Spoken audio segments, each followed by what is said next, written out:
Sultan of Science, what's going on? Are you still riding high after your big NASA Zoom interview? Your space station Zoom interview? That was really fun. Shout out to Woody Hoburg from the International Space Station, astronaut, Cal alumni.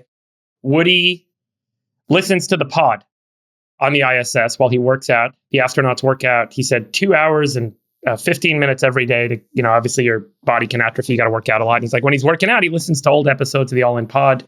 A buddy of his put him onto it. He's become a big fan. Right on. Shout out to Woody. Yeah, I got a DM from NASA astronauts. I thought it was like some sort of scam or something. I clicked on it because I follow NASA astronauts. They DM me and I'm like, what? Obviously. This astronaut wants to chat? That's so crazy. I looked the guy up. Seems legit. He's following me on Twitter. So we did a Zoom call yesterday and I put it on Twitter. The call I did with him is really fun. Honestly, like a thrill for me. An amazing individual. This guy got his PhD at Cal in computer science, did a thesis on convex optimization applied to aerospace engineering, became a professor at MIT for 3 years, and applied to the astronaut program and got in. Fast forward, 2023 in March, he is the pilot of the Crew 6 mission, the SpaceX Crew 6 mission to the ISS. And he's been on the ISS since March. And he's coming back in a couple of days. An incredible individual, amazing story. It was super fun to chat with him. I don't think I've ever seen you smile or be more excited about anything. You look absolutely ecstatic. Oh, it was amazing. Did he have any comments on Uranus? Any thoughts on Uranus or no? We didn't get there. You didn't get to Uranus? Check out, you blew that. Let's try that again. Okay, you want to try it? You take a swing at it. Let me take a shot at this. Friedberg. So did he talk about going to the moon? Yeah, he's actually on the Artemis mission. And what about Uranus? Well done, well done. We didn't get that far. It was a first date. It was only 20 minutes, guys. Oh, it was a first date in 20 minutes? Did he go for Uranus? Hey. I hear that we're trying to actually land on the south side of the moon, the dark side of the moon. Yeah, so he's actually on that. So did Woody have an opinion on the dark side of the moon? Or, I don't know, the dark side of Uranus? 3 for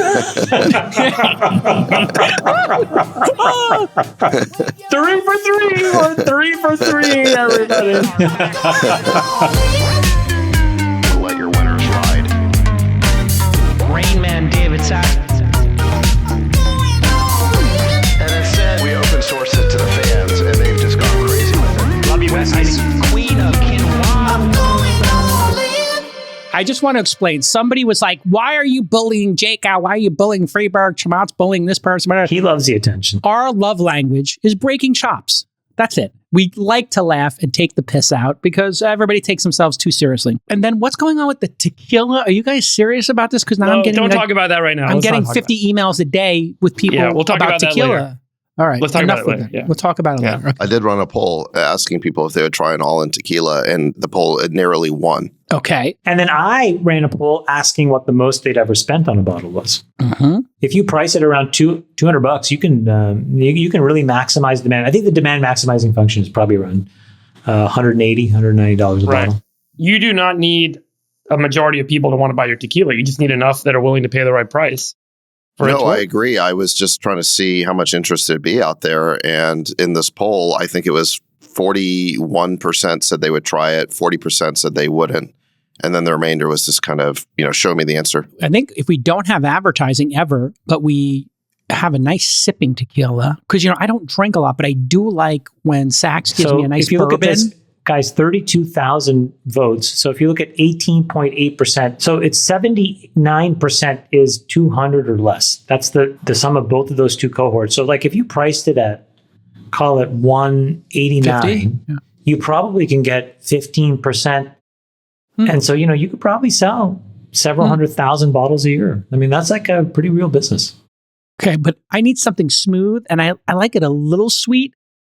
Is that a problem? Can I just give you my opinion? Yeah. I think that the thing that people get wrong, just as a consumer, and I think like I'm a pretty discerning consumer, the thing that I don't like is that people focus on all of this window dressing and they don't focus on the core. And the core is that, for example, in wine, there's 7 or 8 rating systems. And over time, if you buy enough wine and taste enough wine, you can really figure out who's good at what. And there's just nothing that replaces a highly rated wine. It's exceptional. And that kind of discernment is now moving itself into tequila. And so I would just encourage us, if we're going to make a bottle, just make it an exceptionally good tasting bottle. And one of the things that I saw in the comments was that people said, oh, you can't differentiate. But then I see some other articles like Comos, which is the one that I tasted at the one and only Mandarina. That was the first 100-point tequila that had ever been given out. And so there are people that are starting to rate it and create these rankings. And if we were going to put out a product, I would err on extreme product quality versus price point. I invested in a tequila company. I shared this with you guys called 21 Seeds. It was started by my friends, Nicole, Kat, and Sarika.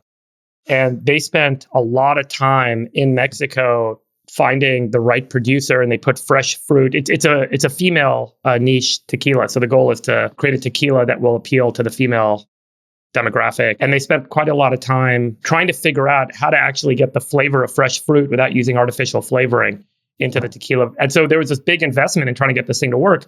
This thing worked, it took off, and Diageo bought the company. But it was because they spent so much time on the quality of the product that I think they were successful. And that's, everyone else puts their name and label on a bottle of tequila and says, hey, this is my tequila. But if you don't get the quality right, Chamath is totally right. People don't buy a second time. You got to get it right. If you look at what The Rock did, The Rock went in a different direction, which is I think he has a very accessible and affordable tequila, which I think makes sense as well. It's just a different strategy. And that also works for The Rock because he has almost 400 million followers. And so he can really play a volume game. But I don't think that that's what we should ever do. No, we should stand for exceptional quality. Exceptional quality. And this speaks to something else, which is one of the biggest points of feedback that I get. So for example, I took 3 days. Nat and I took 3 days. We took a little bit of our own little honeymoon away from all the kids, and we went to Villa d'Este just to kind of hang out in Lake Como because I was flying out of Milan and ran into a few people there.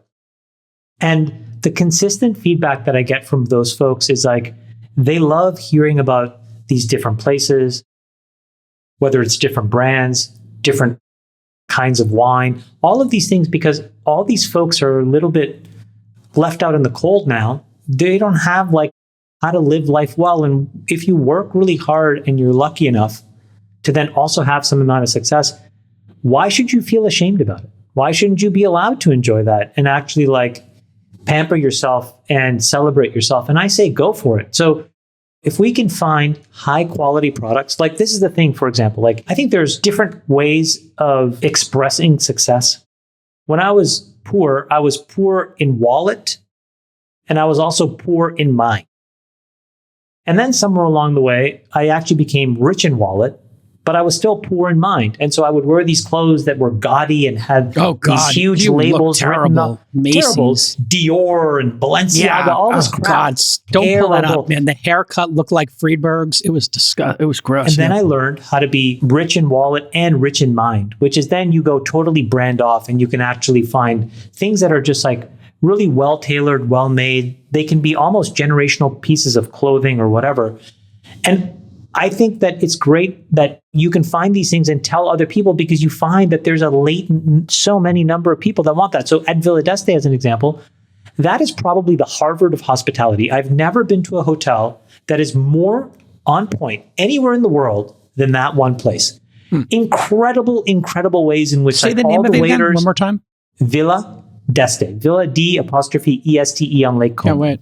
I'll give you one simple example. Matt and I were like talking about this one kind of olive oil. And the waiter at the other table heard. He went to the kitchen, brought back, and he said, here, I just overheard, I apologize. And I thought, this is incredible. You feel so pampered and loved and taken care of. The level of service and quality there was incredible. And I think that there are so many examples of this where if you can have elements of that in your life, you should do it. By the way, there's a very high chance that this is where I take all of you guys for the All In Summit in 2025. Oh, okay. I'm still figuring out all the details. I'm picking 2024. But my point is, whether it's Loro Piana, which is, in my opinion, the top of the top in terms of brand off, really high quality clothes. Look at that place. The point is, like, there's all these brands that exist that take enormous amounts of time to exemplify craftsmanship and care. And I think that it's appropriate for people who can participate in those experiences to be able to have them and not feel ashamed and actually like enjoy it and celebrate themselves and do it. So let's go. High quality stuff, not shitty, big label, tacky crap. Okay, Nvidia has smashed their earnings. Massive interest coming into this earnings report, obviously, because we've been talking about Nvidia. They've had a massive run up. Everybody is trying to buy capacity to run language models, et cetera, self-driving, yada, yada. And it's not just the Googles and Amazons of the world. You have startups trying to buy H100s, A100s, and buy this infrastructure. You also have sovereign wealth funds and countries buying these in the Middle East, in Europe, and you have traditional corporations buying them. This is the blowout of all blowouts in terms of performance. Q2 revenue, $13.5 billion, up 101% year over year. That's extraordinary on that large of a number, but up 88% quarter over quarter. High growth in stocks is 20, 30% year over year. So this is, just very uncommon, obviously. Q2 net income, $6 billion, up 843% year over year. Nvidia is now worth $1.2 trillion. It's closing in on Amazon, $1.4 trillion, and Google at $1.7 trillion in terms of market cap. And here's the kicker. They're printing up so much money and so much profits, rather, that the Nvidia board is approving a $25 billion share buyback. That's a very large number in terms of share buybacks. That's 6 times higher than what they were currently allotted. Yeah, I guess, Chamath, when you see this kind of extraordinary run-up, what is the ramification going to be in terms of for the industry, competition, and then just trading this name? Is this peak NVIDIA or is the peak yet to come? Well, I think it's peak in one way, but this is less about a commentary on NVIDIA because they're clearly firing on all cylinders. But, it's a pretty well-established rule in capitalism, which is when the market observes that there's a company just printing enormous revenues and profits, they want to compete with them naturally to get their share of those revenues and profits. And that typically happens in all markets. And the result of that are just decaying margins. In the absence of a monopoly, this is what you should expect. And so because in this market, there's nothing really monopolistic about what they do. What they do is exceptional and good. But there are other ways and other systems and other companies that are developing chipsets and capabilities here to compete with NVIDIA.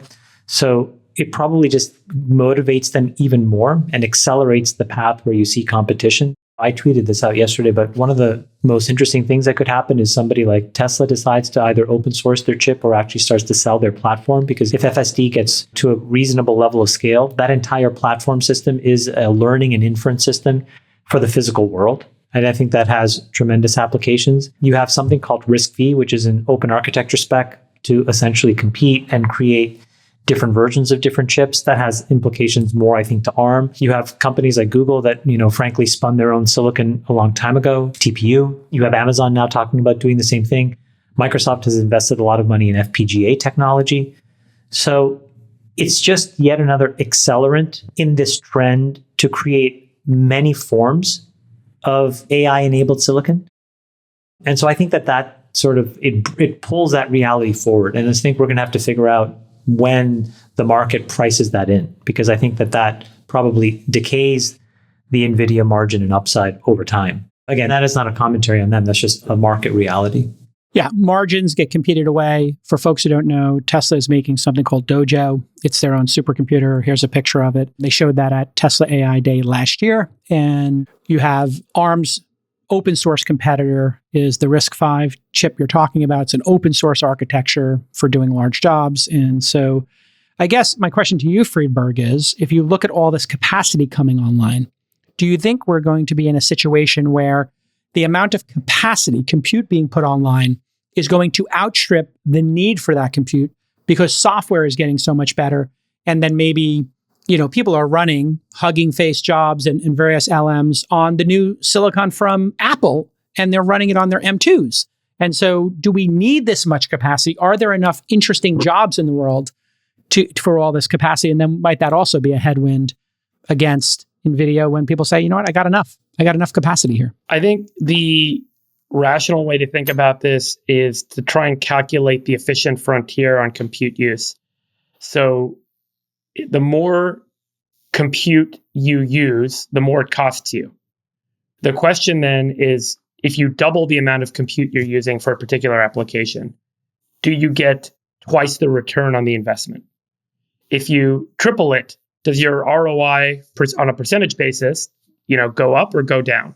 So at some point, you reach an efficient frontier, which is you start to see a declining or negative rate of return on the investment in the compute that you're using for a particular application.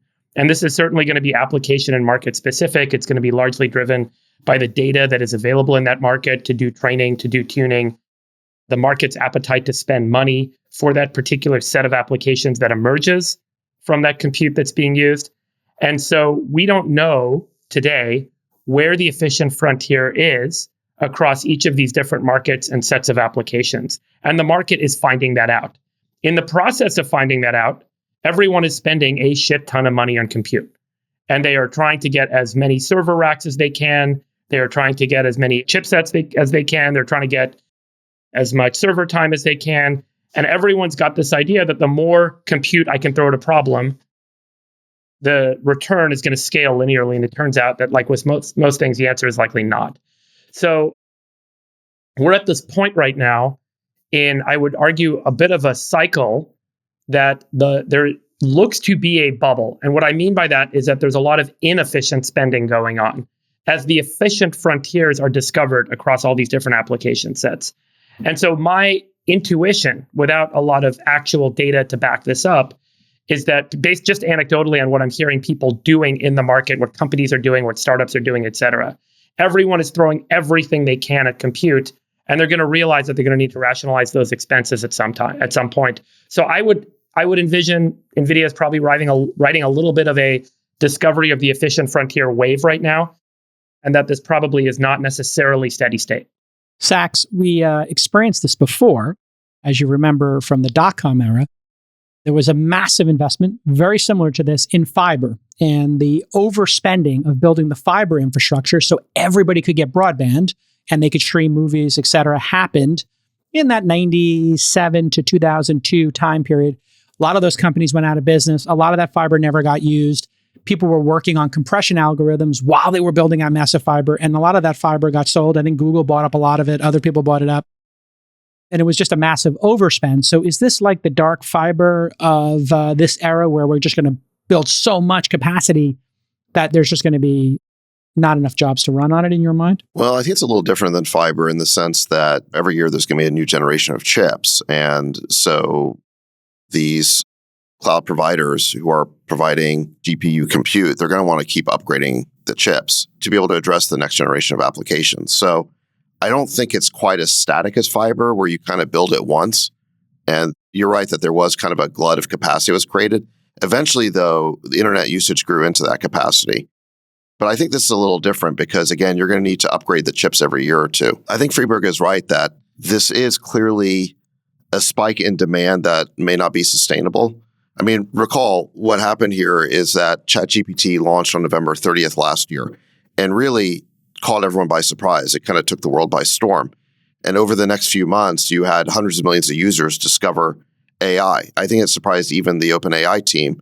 I think when they launched ChatGPT, they thought it'd be more of a proof of concept, but it ended up being a lot more than that. And so everyone has scrambled all of a sudden in the last 9 months or so to develop their own AI strategy. And so, again, it was this giant platform shift that happened overnight. So there is a tremendous GPU shortage right now. And that's also what's leading to these almost software-like profit margins by Nvidia. Because when everyone's clamoring to get a limited supply of these chips and there just aren't enough, Nvidia can almost charge whatever they want. And so I think even more than the demand, the profit margins might not be sustainable. But I think the reality is we just don't know what the steady state of demand in this market's going to be. I think we can say that it can't continue at these growth rates, but probably there will be some steady state of demand that's, it probably is at least where we are today. Yeah, I don't think it's perfectly analogous, Chamath, but just to bring up some historical context, check out this article I was reading the other day. The dimensions of the collapse of the telecommunications industry. This is August 2002. And it says the dimension of the collapse in the telecommunications industry during the past 2 years have been staggering. 500,000 people have lost their jobs. In that time, the Dow Jones Communication Technology Index has dropped 86%, the Wireless Communication Index 89%.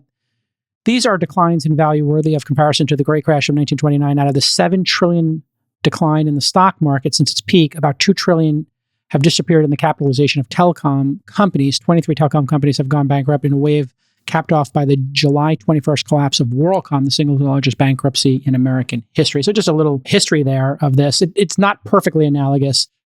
Obviously, Nvidia is not going bankrupt or anything like that, but this overcapacity issue is definitely going to be something. But you had mentioned that in one of your tweet storms in the past couple of weeks, or these long form that you're doing on X, previously known as Twitter, you mentioned that what are the jobs that could be pushed to this compute? And what if one of them works? I think you were doing a speaking gig that somebody tweeted out a little clip of.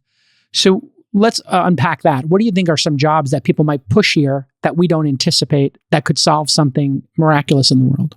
Well, the framing is really like if you go back to like the gold rush of the 1800s in San Francisco, the people that made the money were the platform enablers, right? They were the ones that sold the picks, the shovels, the pans, and the jeans, right? And that's where Levi Strauss was born. The equivalence in that analogy today is Nvidia, because they are the dominant pick and shovel provider.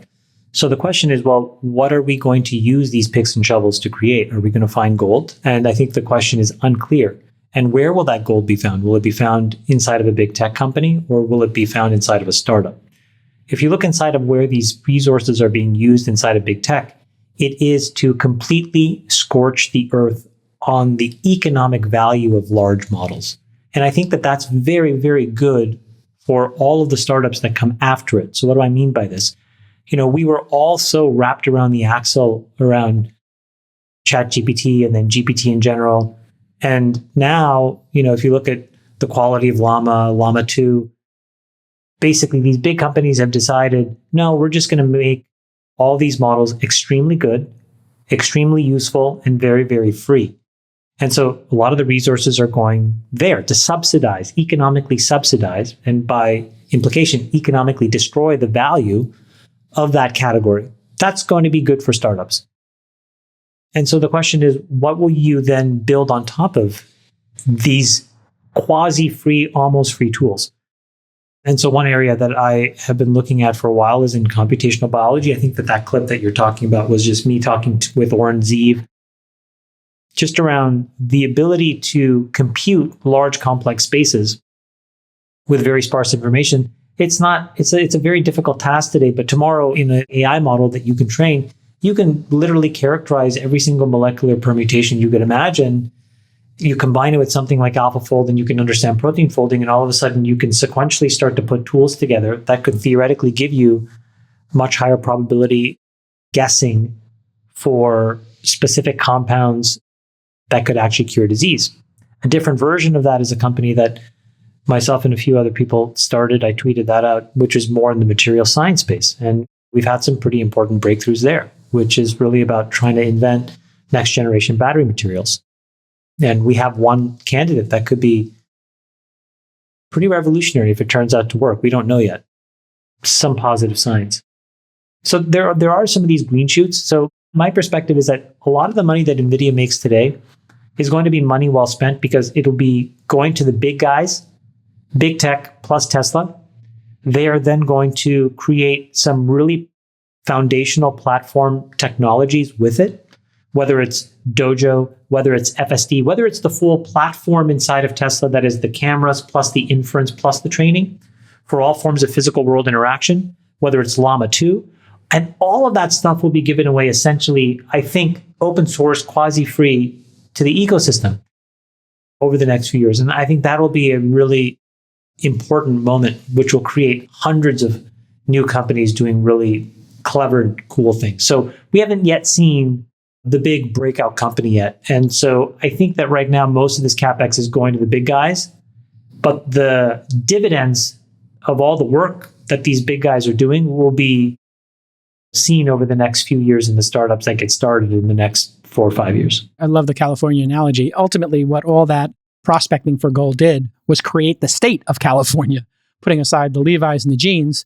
And if you know anything about California's GDP, it would be, I think these statistics are always talked about, 5th, 10th, 8th largest. It has a bigger GDP, California, than some of the largest countries in the world. So This is a 2015 chart. It's hard to find the updated information on this, but ultimately that was the product of the gold rush, is this incredible state. Any other thoughts on NVIDIA before we move on to ARM? I think OpenAI had a potentially significant product announcement that's related to this.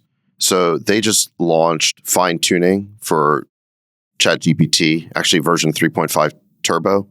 It says here, fine-tuning lets you train the model on your company's data and run it at scale. Early tests have shown that fine-tuned GPT 3.5 can match or exceed GPT-4 on narrow tasks. So you can do things like fine-tune the formatting of the output. You can fine-tune the tone. Fine-tuning also allows businesses to make the model follow instructions better.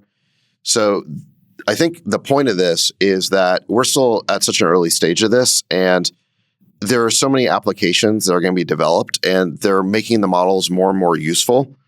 So Jason, to your analogy about fiber, what happened with fiber is there was a big build out of overcapacity, but then the number of applications kept growing until that capacity got used. And I think we're probably going to see something like that here, where there is a big build out going on of capacity and capabilities, and that's going to lead to the next generation of applications. And I just think we don't know yet what the steady state of either demand or supply for these chips is going to be. Obviously, the market got taken by surprise over the last year. So you've seen, again, this huge spike in demand. The supply cannot react fast enough. That's led to gigantic profits for Nvidia.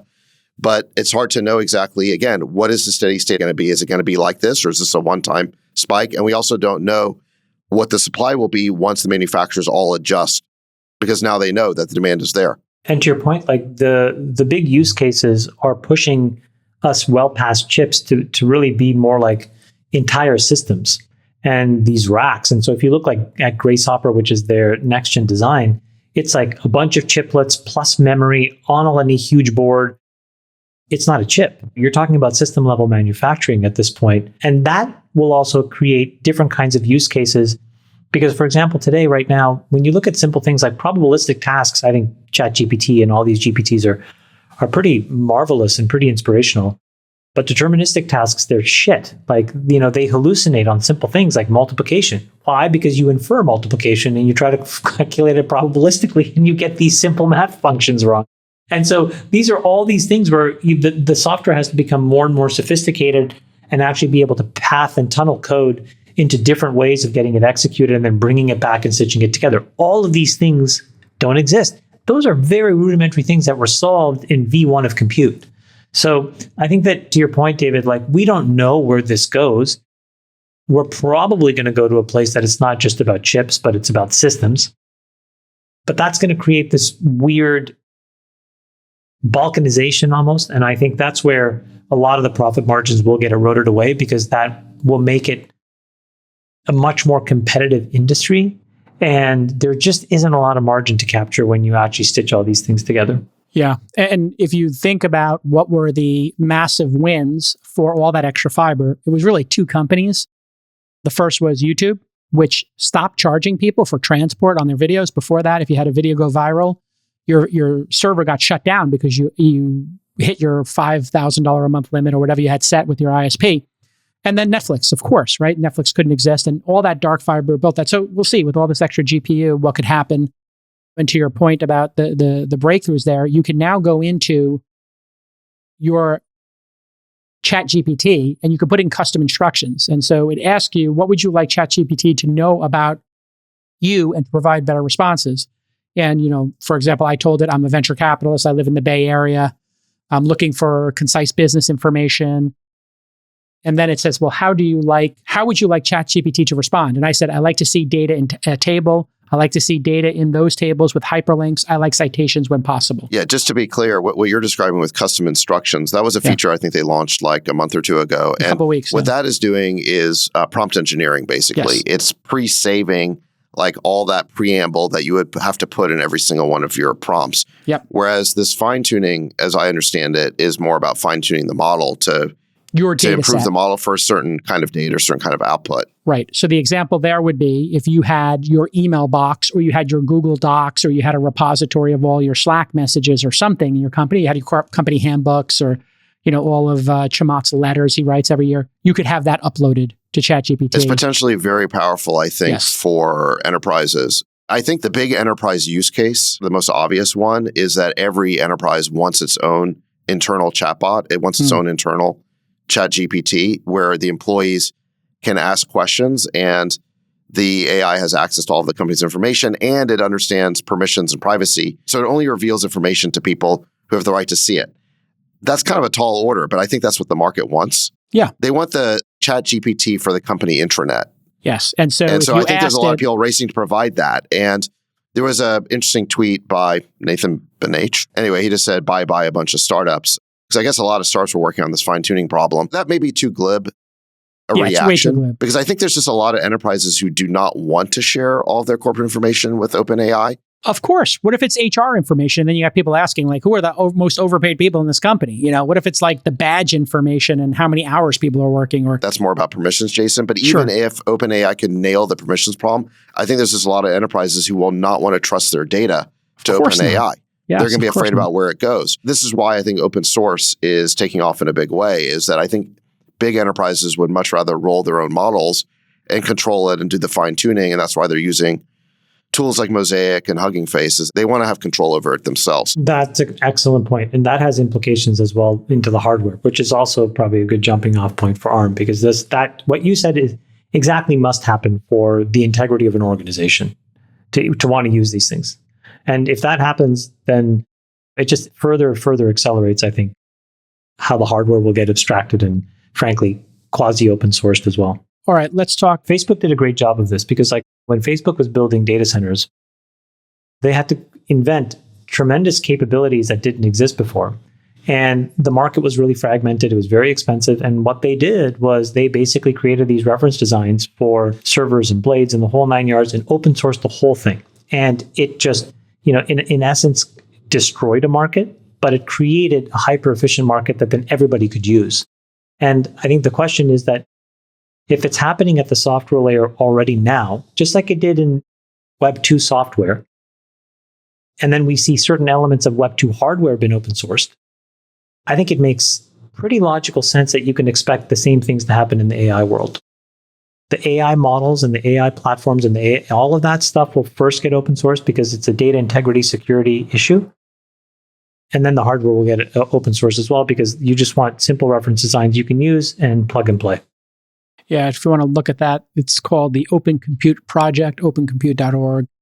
Just a way to use open source to grind down the prices, take out the margin, I guess is what you're saying, Chamath, to make all these data centers scale, right? Well, and so one related story here is this just happened in the last few weeks. There's a company called CoreWeave, which provides cloud infrastructure for AI training. It secured a $2.3 billion investment in the form of a loan. What CoreWeave is trying to do, it's kind of like AWS, but for GPUs. So essentially, instead of having to buy your own GPUs in order to set up your own infrastructure, you just basically rent compute from these guys. But this is exactly why, like, none of these companies will really be allowed to exist in this exact way 4 or 5 years from now, because ultimately what people want is massive throughput, right? Tokens per second. Give me as many tokens per second as possible. And they don't particularly care. Again, if you understand the model, do they really care what the underlying substrate hardware should be? It doesn't seem like they should.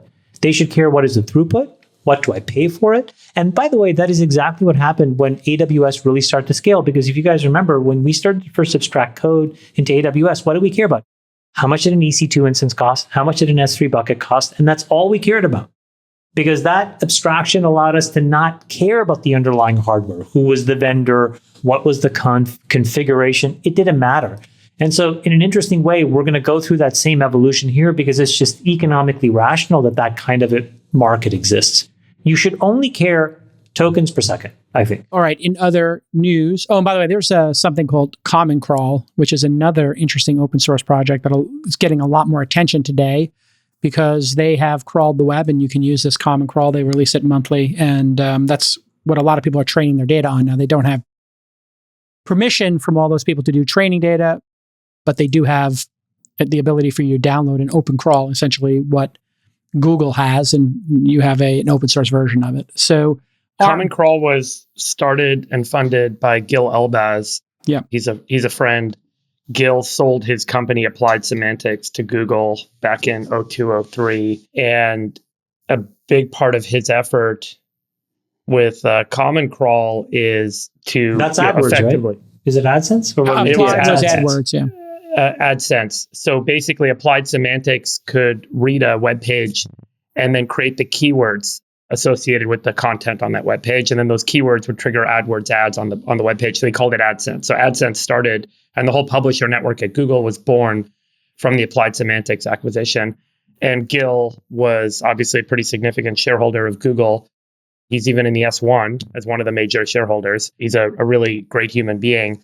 And his intention with this Common Crawl project was, to make the crawling of the web, the index and the caching available for all these different projects that might exist. And he didn't at the time anticipate the OpenAI application becoming, the big breakthrough. But when GPT-3 was published, I think they said that 80+% of the weighting came from the content out of Common Crawl. And so it's really been this amazing project, completely nonprofit, mostly funded by Gil, and has really unlocked this opportunity for a lot of the open source alternatives to now try and provide solutions that can exist and coexist with OpenAI and others in the commercial options in the world. A small piece of trivia.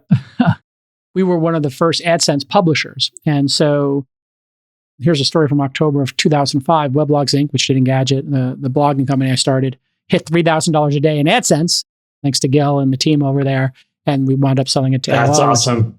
And this is the story about it. And we were included That's awesome. in the S1. They had two examples of publishers. One was New York Times, and then one was Weblogs Inc. They wanted to show bro. like an upstart and this one. And That's so awesome. a lot of history here, and it's fun to go back down to. And we were in the S1 for By the way, Google. Gil is going to be at the summit. So He's going to be at the summit? Oh, I'm going to give him a Yeah. hug and take a picture. Charles Barkley had this great story, which is like he is like over the moon about being a grandfather. I saw this on 60 Minutes, and he said, it's because I want my grandson to Google me and notice that I did some things, and then we can talk about it. Yeah. And J-Cal, I had this thought for you, that's a cool piece of internet history that you're a part of. Yeah. Hopefully your grandkids will Google that and you can tell them that story. That's pretty cool. Or, 1,800 episodes of This Week in Startups. I just tweeted an episode with Gary Tan from 2009 that I recorded at Sequoia's office. And I just put it on the This Week in Startups Twitter account. It's pretty funny to have babyface Gary Tan from Posterous on there. All right, ARM officially filed its F1. It's kind of like an S1 for a foreign company. And they plan to go public next month. ARM's revenue last quarter, $675 million, down 2% year over year, up 7% quarter over quarter. Fiscal full year 2023, $2.7 billion-ish, down 1% year over year. ARM's major business, just so you know, is smartphones. 99% of smartphones are built with ARM's chip architecture. Embedded systems. They have an Embedded ISA systems, for embedded yes. systems. Yeah, we'll get into it. The problem is the market has totally moved. When SoftBank bought ARM, it was probably like the last year where, there was so much focus on the hardware and platform technologies inside of mobile and tablets and all that stuff. But in these last few years, think of what's happened. We've had a massive shift to AI, right? And so that's pushing a lot more pressure on GPUs and whatever comes after that. We have had a reemergence of the popularity of RISC-V, which is an open source competitor to ARM. We have had Apple in-source a whole bunch of their own architectural decisions in silicon design because They don't want the dependency. they have a want the tightly coupled profits. philosophy. Yeah. Well, also, they also care about different things. Like they care about battery life. So that's why, Yeah. that's the focus of their chip architecture. And so all of this just means that market, embedded systems, becomes more and more constrained and commoditized over time, which again, as we said, in capitalism means that future profits will be less than historical profits. And so I think this is a very tough valuation to get right. And trying to stretch to a $60 or $70 billion print, I think is really tough. This is honestly a $15 to $20 billion company. Ouch. So question for you, Chamath, and I'll open it up to the Davids. Why would SoftBank, I know the answer, but I'm asking you so you can explain it to the audience. Why would SoftBank take a company public with these headwinds, with no growth, being flat?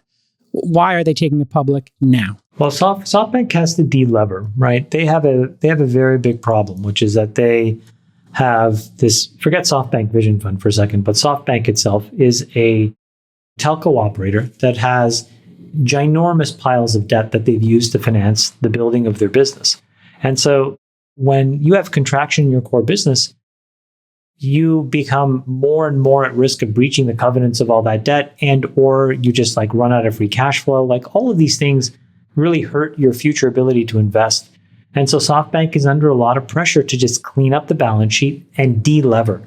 And so when you have an asset like this sitting there, if you can sell, 20 or $30 billion of that, call it, to somebody, and then replenish your balance sheet, that provides tremendous liquidity and relief. And they did that as well a few months ago with Alibaba. They've started to, I think now they may have sold out of the overwhelming majority of the position in Alibaba, again, because they have massive liquidity needs because they have so much debt. So this is just part and parcel of them delevering the balance sheet. So they're forced to get it out, is I guess what you're saying. Yeah. And then we've talked, Sachs, a little bit about other companies that are going to be forced. They're on the, what do they call it when you're on a pirate ship? They make you walk the plank. I'd say this is like the walking of the plank to an IPO. You got other companies that have issues where they just have to get public at some point. So maybe the public markets are going to open up. And in some cases, it's going to be because people are walking the plank. Other cases, it's going to be opportunistic. So maybe you could talk a little bit about your thoughts on that. I think it's hard to walk the plank into the public markets. I'm not sure exactly what you mean by that, because the public markets have to want to buy your issuance. So if it's not a good company, then, in this environment, they're not going to be able to IPO. Well, they're going to be able to IPO. I think the question is the price. They have no choice but to get this out. So there may be a lot of down rounds into an IPO from the last private round, which was 2 or 3 times what the IPO price is going to be. Maybe what you mean by walk the plank is that, well, you tell me, but there are a lot of companies which have built up huge pref stacks because they raised too much money at the peak at valuations that are too high. And going public does allow you to reset your whole pref stack because all the preferred with all of the rights and preferences converts to common. So post IPO, you just have common. Yeah. And so it is a way to clear out all the structure and all the mess that has built up in a company, and you can get to a real valuation that reflects basically the truth of what the company is worth. Another analogy might be the house is on fire. You're on the balcony. You got to jump or you got to stay in the burning building. Yeah, but listen, if your company's on fire, I don't think you're going to be able to IPO. I mean, it's going to be a tough scrutinizing public market for new offerings. I think that the scenario in which you can IPO is if the company is fundamentally good, it will be able to IPO at some valuation, and that valuation may be a significant down round from their last private round. Those will be able to get out. Yeah, and that's Stripe, I guess. Now, are you seeing... That could be Stripe, yeah. Are you seeing, David, the M&A activity starting to bubble up in your portfolio or in the back channels? Because I'm starting to see that a bit. Founders are packing it in some instances and saying, you know what, we want to try for M&A. Or, some companies are getting a little bit frisky and saying, hey, what's available in the market on the small side? So are you seeing any M&A action? Not a ton yet, but there's definitely a growing number of startups who are realizing that what they're doing is not working and they're not going to be able to raise another round. And so therefore figuring out a graceful exit, whether it's an acqui-hire or some other type of landing. Got it. Those might be the accurate walking the planks. Yes, those are the walking the planks. You're going to start seeing a lot more of that for sure. Friedberg, your thoughts on the public markets here in relation to privates and people walking the plank? I don't think there is a public market right now. There's no IPO window. This ARM thing is, pretty forced. It seems it's not like there's a ton of pent up public demand to buy these ARM shares. At least that's what it seems. So, they're going to go shop it. They're going to find out what the market tells them it's worth. And then we'll see. Nvidia is going to help buoy it, I'm sure. There'll be an argument that, all boats will rise and ARM will be a beneficiary. But I don't know if that necessarily leads into the IPO window being open again. I think we've all heard the commentary from Morgan Stanley that they don't think the window's opening until Q2, Q3 of next year, maybe. I can't remember the exact commentary. But as we all know, a lot of LPs in venture funds and private equity funds are waiting for the IPO window to reopen before they're going to start reallocating capital back into the private venture funds, because they need to get liquid in order to be able to recycle capital back into the next class of funds. So this glut right now, this inability to kind of get companies public, is certainly weighing on folks. You know, you effectively have three options when you're running a private company. You got to keep raising money, which means either raise private capital or go public. And we've talked about the challenges of raising late stage private capital if you've had a high private valuation in your prior round. Going public is very difficult right now because a lot of folks are still digesting and having indigestion from the last couple of years. Or you got to sell the company, or you got to get profitable. Now, on the sell the company side, many of the acquisitions that we're seeing, with a few exceptions, are generally more bolt-on and less like, hey, I'm going to pay some big strategic premium for some big strategic game-changing company right now, because all the buyers are dealing with their own shareholder issues and their own public stock issues right now. Then can you get profitable is really, as you guys know, where a lot of folks are going, which is totally restructure your ambition, restructure your plans, and build a business where customers are willing to pay you money, and where you can then take that profit and only reinvest that profit and not invest more than that profit. And if you can get to that steady state, you can live to see another day, another year, another decade. And those businesses, by the way, that we saw in the dot-com boom and the global financial crisis, that were able to do that during the doldrum Death Valley march that everyone's going through right now, they emerged victorious. They learned how to be frugal. They learned how to be nimble. They learned how to really focus on customer experience because they had to increase retention and they had to increase the prices they were charging. They learned how to be efficient with allocating resources. And so profitability became a core part of their DNA and their ability to succeed. So I think this is really a trial era. And, on the other side of this trial era, a number of very high quality companies will emerge. But in the interim, I don't think that there's an IPO path that a lot of folks can just check the box and say, hey, let's go ahead and go public, even if the valuation's not great. Remember, an IPO process, you got to oversell your book or the bankers won't underwrite it. So if they're, you can't just say, hey, the price is now $5 and expect bankers are there. If a company's burning money, the big concern with going public right now is that there is no pipe market. There is no ability to do secondary, to do follow-on offerings. So the company can't raise capital after it's public. So unless you're actually profitable, your option of going public right now really isn't there, because shareholders don't want to buy shares in a company that may run out of money. Yeah. And that would end up, Yeah. And to your point, if you take this third option and you become really resilient and you have profits, Chamath, that seems to me to be the setup for the next boom that we could experience in the coming years, hopefully, which is we don't have companies that are burning, mountains of cash. People are getting to profitable. These businesses look great. And then if the big companies are now, having their stock prices recover and they've laid off 20,000 employees and they got people returning to the office and they're fit and they're strong, hey, that's a setup for strong companies buying strong companies, or those strong companies that are private. The M&A market is dead as a doornail. It's more dead than the IPO market. So 2 days ago, the European Commission and the CMA in the UK said that they're probing Adobe Figma because they have some concerns that it's going to limit competition in the market. It looks like Microsoft will have to give a 15-year license to video game streaming to Ubisoft in order to get the UK folks to agree to their Activision acquisition. So you're talking about, in the first case, a $20 billion merger that may not happen because the CMA, they found their footing. They clearly had a win in the Microsoft Activision thing, and now they're probably going to find issue with the Adobe Figma thing. And the Europeans don't want to be left out in the action, so they're jumping in. So I think the M&A market is effectively dead. What it leaves is an IPO market, but that is very tenuous because you don't have a leading candidate that can really catalyze something. And I made this prediction earlier, but I think the only company that can really catalyze things would be if people SpaceX were ready to do Starlink. I mean, it's the most obvious, natural, logical thing that would just get everybody excited and off the sidelines and into the arena. But that may take another year. May not, but it may. In the meantime, I don't think there's any company like Instacart. I don't think people are going to be jumping off the sidelines. ARM, it'll be tough.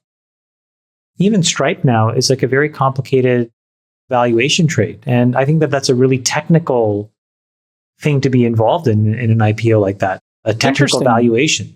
And so companies have no choice except to get profitable and get to default alive, to use the famous Paul Graham quote. That's the only path.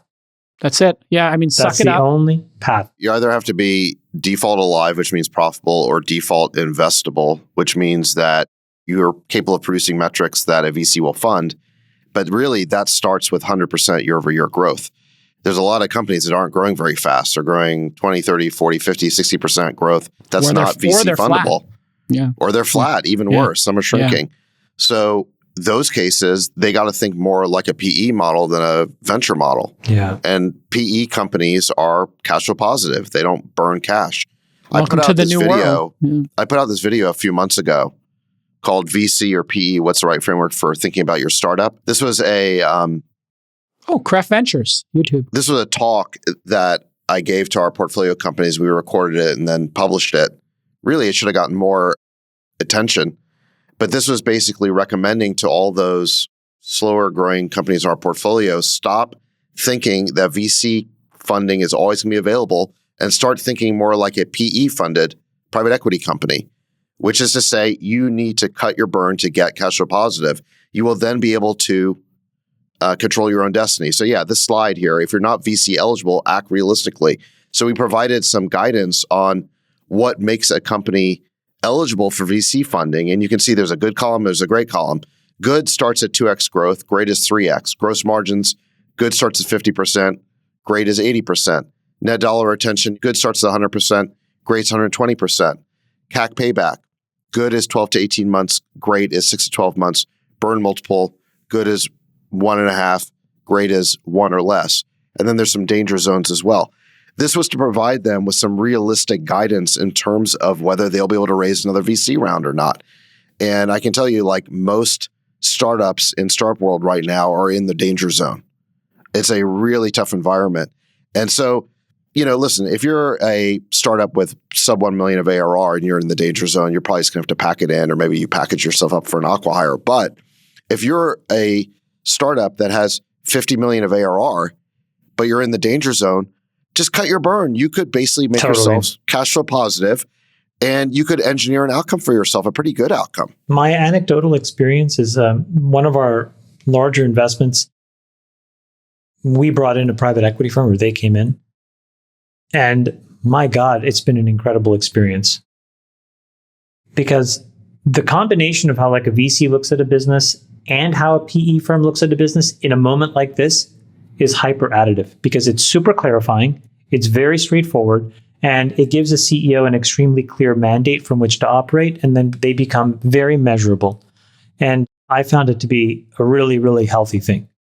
Now, PE guys can only get involved in companies of a certain size, so it limits 50 million and above in revenue, 100 million? Yeah, in our case, it was a 400 million, 380, 300, more than 300 million in revenue. So it's a big company, but my point is just more that we were moving along a trajectory to getting to default alive, but by adding that PE partner to our board, boom, I think we were able to focus on it probably a year to 18 months faster and with specific precision, because they have a very different toolkit and a reaction to misexecution, and that's extremely healthy.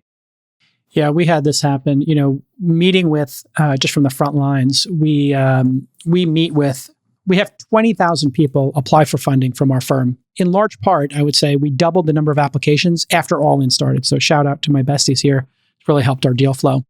And we find companies, and we found a company that was obsessed with All In, and the two founders were quants, and they made this company called Stone Algo. We meet this company. They've got very little money. It's a bootstrap company, and they got to $500,000 in revenue, just on sweat equity. And we find this company, it's not part of the Silicon Valley, accelerator system. It's basically kayak for diamonds. Shout out to the team over there. And we were able to place a nice bet on this company that was break even, and, put in, a couple of $100,000 to start them down this road to growing faster. But what a delightful thing to find a profitable company in the world. And so if you have a profitable company, and it's just $50,000 a month or $25,000 a month, please email me, jason@caliganis.com. I want to invest in your company. When you have that company small amount of revenue, profitable, and you're not burning a ton, you are so attractive to investors right now. It's the highest attractiveness in the world. And I just want to point out, David, as this market has, completely gone from absolute chaos, the hair has gotten tighter and tighter. You were in crazy Bannon, and now you are tight. Tight is right. Sachs is focused. He's deploying that LP capital. He's deploying that advice to SaaS companies. And it's no joke now, folks. General Sachs is here. He is not crazy history uncle. He is SaaS Sachs. SaaS Sachs is back. This is like when Mark Zuckerberg started wearing a tie to work to start showing that it was serious. Yes. SaaS Sachs is serious. Sachs is back with that slick back hair. All right, listen, we got to get going here. We got a lot more on the docket. I think maybe I'm going to jump the fence here and we just go right to the Republican primary. The funniest thing last night was at poker. We watched it. You watched it during poker. Were you able to focus? You have to hear Kevin Hart react when all these guys are doing it. It's one of the funniest things I've ever heard. And the worst part of the poker was... Oh, the magician. Here we go. Says, John, how can you both be playing poker here, but also on the debate stage at the same time? Oh! which I thought was a really funny joke. It's a little racist, but it's a little bit funny. But it was funny. It was very funny. All right, listen, I know I just want to go around the horn here. Friedberg, did you watch the debate? Who won the debate? Who had the largest net gain, in terms of their profile in your mind after watching debate number 1 of the GOP? David Friedberg. Biggest gain. I watched the debate. I kind of think about these guys on 3 dimensions, which is the content, how dynamic they are, and their personality. Mm-hmm. I think those are the 3 dimensions that people are going to be kind of assessing them on.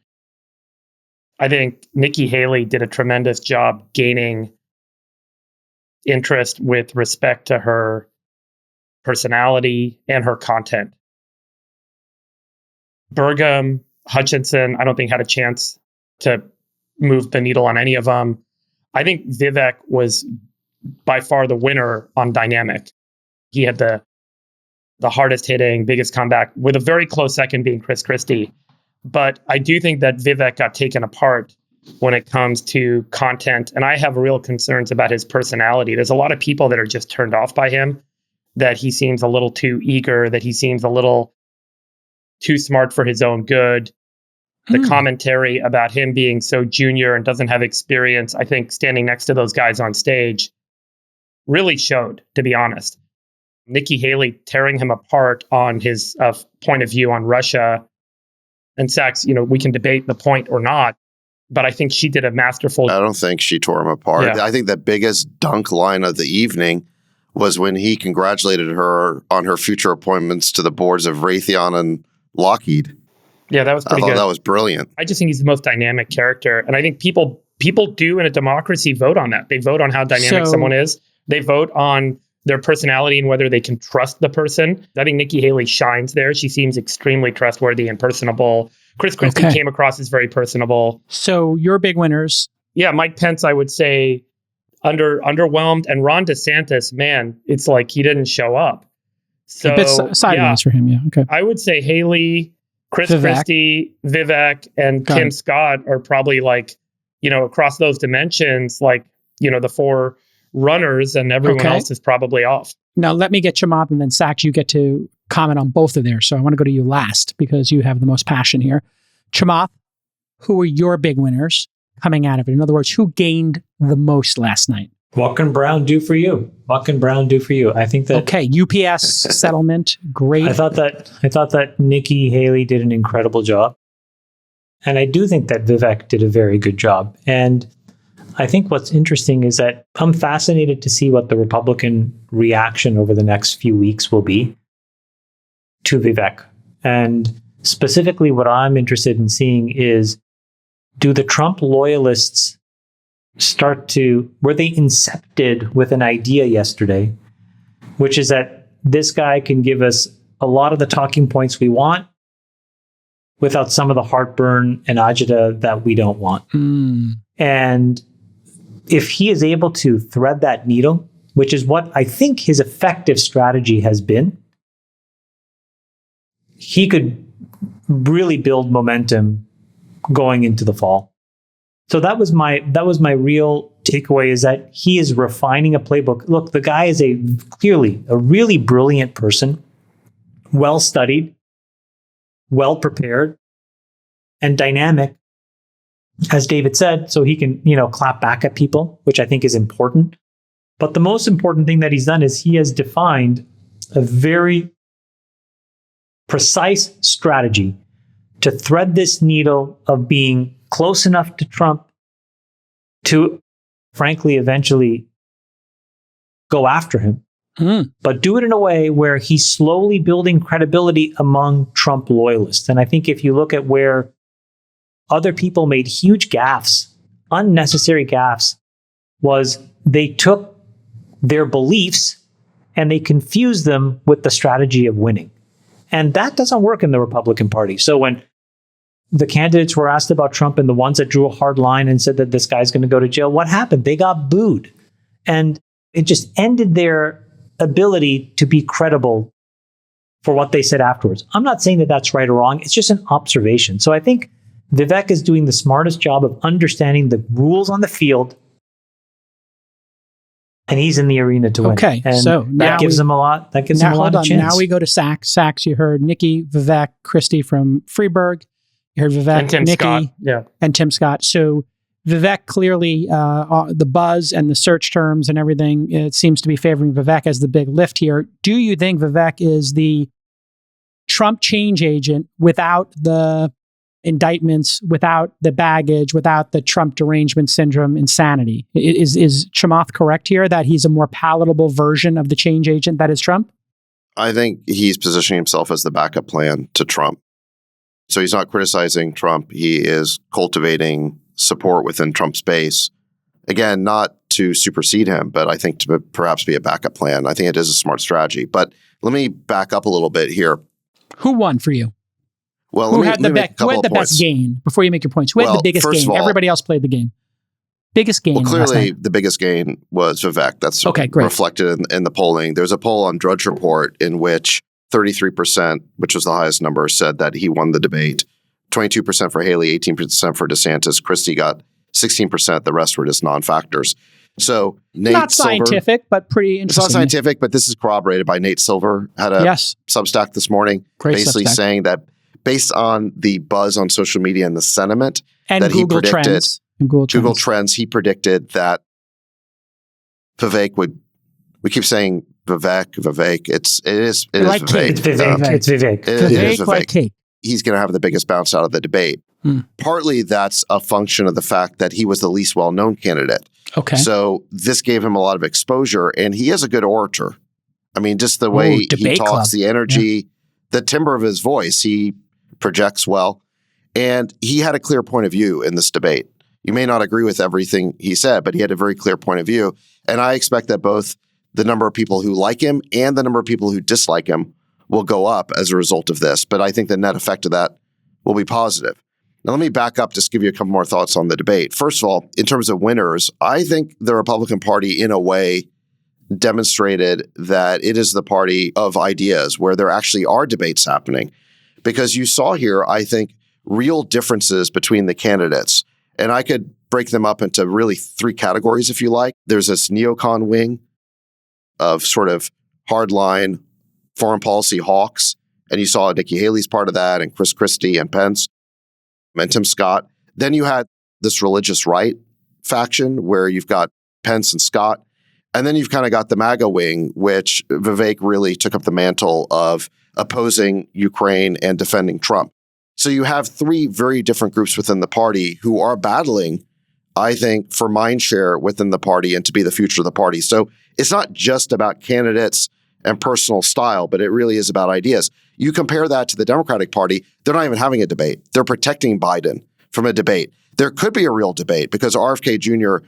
has really different ideas, and he would like to take the party in a very different direction, the direction of his father and uncle, Bobby Kennedy and John F. Kennedy. He's saying that we have moved away from where we should be as a party. But the people who control the Democratic Party do not want to have that debate. They have shut it down completely. There is no debate. They're just protecting Biden. So that's number one, is I think we should give the Republican Party some credit for being willing to discuss and debate ideas. I agree with you on that. I love the fact that you had a vibrant debate. You had differences of opinions. Now, it was a little like a UFC fight and, zingers and back and forth. But I did like the fact that you had people who, and the moderation was actually surprisingly good. When they forced them to say, like, would you give Trump a pardon? Or, what would you do in terms of support for Ukraine? This was like really well done. And they had that 30-second thing where they stopped people. They said, hey, this is a 30-second one. And they had to rein in Pence because he kept, interrupting, and they were kind of respectful about it. So I just want to shout out to Fox for good moderation. There were some crazy zingers in there as well. And it seems like we live in zinger culture. I think the best zinger goes to the moderator who said, let's talk about the elephant that's not in the room.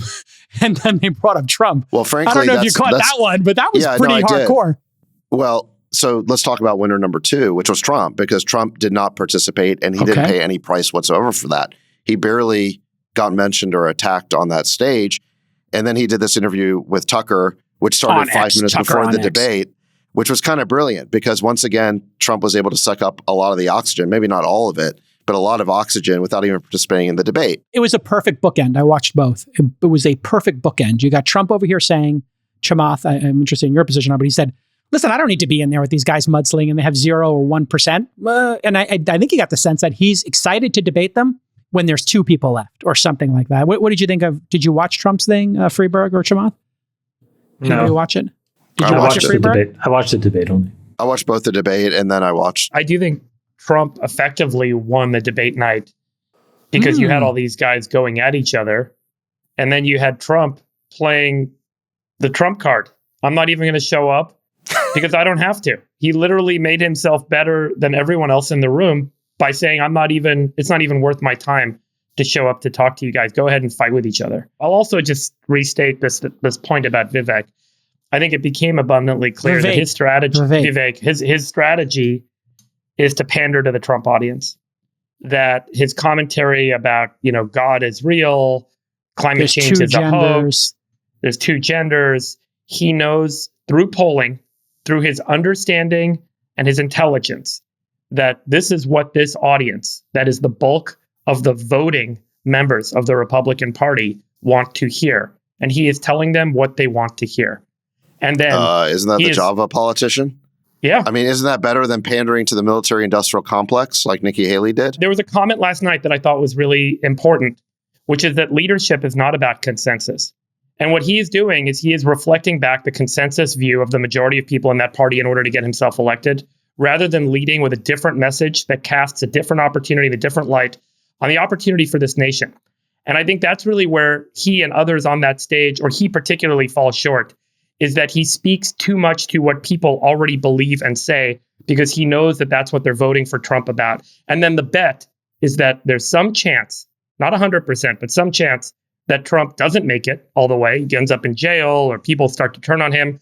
And then he's the front runner because he's basically captivated that audience with the same message. Yeah, hold on. But Friedberg, and I will let you address it here. Chamath just said the brilliance of Vivek and his positioning here is that he understands how to win.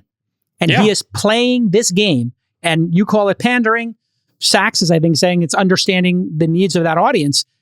The job of a politician, Sachs, is to win and to stay in office. So I don't believe Vivek's positions on a lot of the stuff. I think he is pandering. I think he wouldn't do what Trump did. I think, he's doing the pardon promise because he knows it gets him votes. So how do you reconcile this? Your job is to win, right? And you would rather see DeSantis maybe pick up on some of this action, no? As your preferred candidate? That's a good question. Friedberg, do you think that a politician's job, when you're running for president of the United States, is it to understand the conditions on the field and win or not? I think the politician's job, or I don't want to say the job, I think the opportunity to get elected in a democracy is to provide leadership, to cast a light on where you think the country or whatever constituency you're supposed to lead can go. to provide a sense of opportunity, to provide a sense of optimism, to provide a sense of what's not happening today that should be different, rather than reflecting back to those people exactly what they want. Now, the flip side of that is exactly what you're saying, Chamath, which is that I think what happens in a democracy is that people elect people that represent what they believe. And I think that's what's going to happen. He's raising his hand and he's saying, I believe these things, and he's going to get elected, or he's going to put himself in a position to get elected if Trump drops out. I just think there's a lot of people who are very smart who, if they are too idealistic, will achieve nothing in their lives. And I don't think Vivek is one of those people. Idealism has a place in the world. It's not on the debate stage when you're running for president of the United States. Okay, Sachs, you wanted to get in here. Go. Okay, let's take the issue of Ukraine, because that was one of the main issues that Vivek differed from the rest of the people on that stage. There is polling by CNN that a majority of Americans have now turned against the idea of giving more aid to Ukraine. I'm sure that number is much higher in the Republican Party. If you remember, there was an event, Charlie Kirk, who is a conservative influencer, has an event called Turning Point USA. And they did polling of their conference attendees. The number one issue that everyone agreed on was Ukraine. 95% of the attendees opposed giving more aid to Ukraine. Donald Trump only got 85% popularity. So the base of the party is even more united against Joe Biden's policy in Ukraine than they are on loving Trump. Okay, that tells you something. And yet, Vivek is the only candidate on that stage that was willing to raise his hand, like aggressively, like full-throatedly, not kind of a half-hearted, to saying that he did not agree with Biden's policy on Ukraine. What is wrong with all these other people on the stage that they cannot understand what is wrong with Biden's Ukraine policy, which, by the way, is the signature policy of his presidency? What is the point of Republicans nominating a candidate who's just going to agree with Joe Biden on providing aid to Ukraine as much as it takes for as long as it takes? Is this your position here at Friedberg? Is that, win at all costs, let's call it the Vivek win at all costs, play the game on the field, as Chamath is saying, and just win the game, versus being principled? Because you did have a group No. I think that framing is such a setup. Can I just say something? Frame it how you want. You said playing the game on the field, and Friedberg said having a principle here and having like an actual vision for the country. So I'm taking both of yours. Look, I think the framing is not what is wrong with Vivek, but what is wrong with candidates like Christie and Pence and Haley and Scott, where even though 95% of their party is opposed to Ukraine, they are adopting Joe Biden's policy. And their only criticism of Joe Biden is that he's not doing enough fast enough for them. Okay, let's let Friedberg get in here. They're completely out of We got step your point. with the Republican Party as it stands today. We got your point. But is it not, Friedberg, what you're saying is that there is this profile in courage, to invoke that book, where there's something that's unpopular that you have to do. And I think Nikki Haley, Pence, Christie, and the other ones who are pro-defending Ukraine from Russia, their profile in courage, Friedberg, is that they will go against that 95% polling and say it's the right thing to do. We should defend Taiwan. We should defend Israel. We should defend Ukraine against... Those are three different issues. I know it's three different issues, but they were all evoked by Vivek himself. So Friedberg, your chance. I think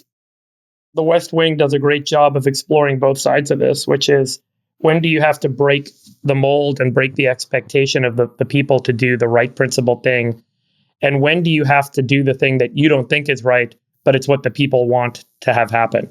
And I think that's obviously a balance that needs to be struck when you're in this position of being an elected leader in a democracy. And so there's no real answer. I wish that there was I wish Mr. Beast had like a presidential process. Like you guys saw his Olympics video that he did last week, where he brought people and he created this these 5 things.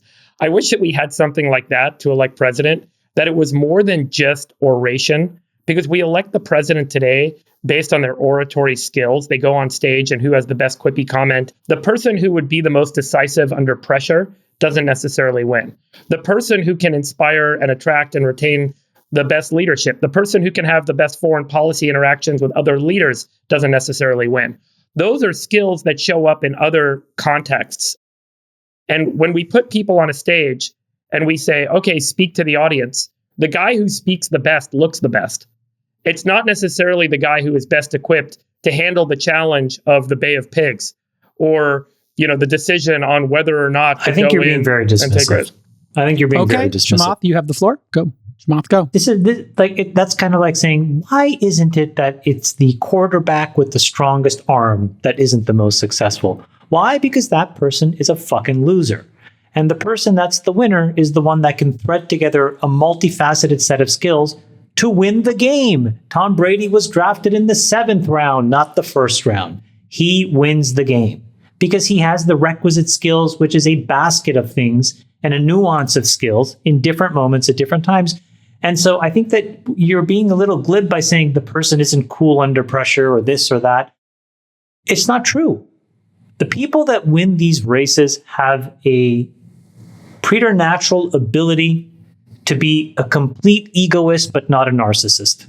That is an incredibly deft set of skills that rare people have. It gives them this energy to be out there talking to thousands and thousands and thousands and thousands of people, maybe saying the same thing thousands of times, but being able to stay focused, being able to be on point, having a sense of what they need to believe, know the details in a certain part, know the high level in another part, stay punchy, but stay affable, that's the game. There are a set of skills that it takes to become president. You test the oration skills of a person when you put them on a debate stage. You don't test the other complex skills that it takes to be president. And getting people to understand the complexity of the role and all the other aspects of someone's personality are lacking in these fucking debates. But these other skills are in play in many things other than just the debate. Like the campaign is a highly sophisticated orchestration of running a small little government. Mario Cuomo famously said that you campaign in poetry and govern in prose. And there is a difference between campaigning skills and governing skills. There is a gap there. I would update it to say that you govern in prose and campaign in tweets. So the campaign definitely puts a huge emphasis on a candidate's communication skills. But that is not all just gloss or style. It also has to do with their policies and the nuances of their policies and how they handle pressure, how good they are under pressure, and how good they are when they're attacked. So, we put these candidates through a pressure cooker and kind of learn who they really are. I'm not sure it's a horrible process. So, Sachs, let me ask you a question. Yeah. Pence has been in the Situation Room dealing with a foreign adversary. Vivek has no military or defense experience. He has no foreign state experience. How do you assess Vivek in his ability to address those critical issues that he's going to have to lead us through versus someone who's been there and done that? And how do you, given... Great question.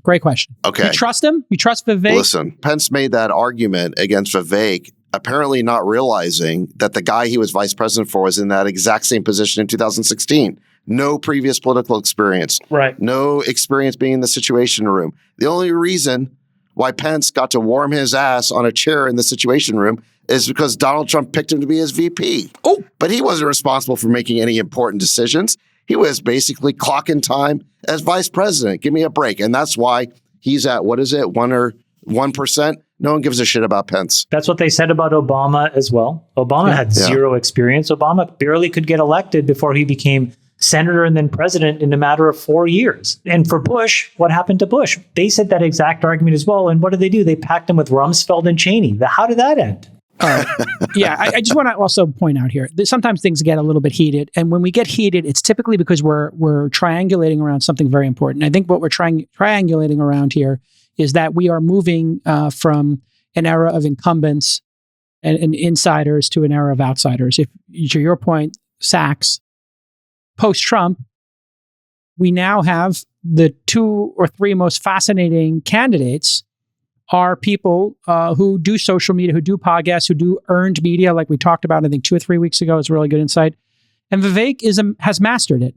And he is exactly like Trump, and he's exactly like Obama to a certain extent, in that those people were incredibly personable. They knew how to talk on podcasts. They knew how to engage people. And I think that, this spiciness that we're having here on the pod and the spiciness that you're seeing with some of those candidates is that we're moving from traditional media defining these candidates to direct to consumer, direct through Twitter/X, direct through podcasts, this podcast included, making people like RFK and Vivek, very palatable people. And Ross Perot, I know I'm going to get laughed at for bringing this up, who got 19% of the vote, which is a serious number. He went direct as well. After he dropped out. No, he got 19% Perot because he actually went as an independent all the way. And what Ross Perot did was the equivalent of what Vivek and RFK are doing on podcasts. He bought television time. You don't know that, or some people in the audience might not understand who Ross Perot even is, but look it up. He bought television time and he went direct to the country with our budget. I thought this is going to be the future of politics. What we're witnessing right now is the transition from traditional media and the establishment defining who the great candidates are to the public and the people on podcasts and social media who are the tip of the spear and the vanguard. They're going to pick the winners. And I think this could be the tipping point election. Trump was the first, Obama, then Trump, and now Vivek and RFK.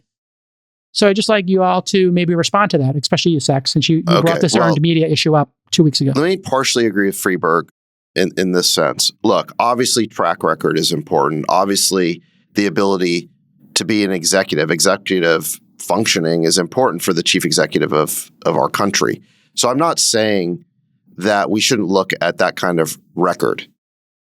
And this was one of the reasons why I support DeSantis. I think he's been a brilliant governor. He's done a superb job in the state of Florida. He did the best job of all the governors during COVID. I think he did a better job than Trump did during COVID. So listen, I think those things are important. Where I disagree is just because Mike Pence has, again, warmed a chair in the Situation Room as vice president, to me, that's just not that relevant experience. I mean, the VP is kind of a nothing job unless something terrible happens to the president and they get tapped on the shoulder.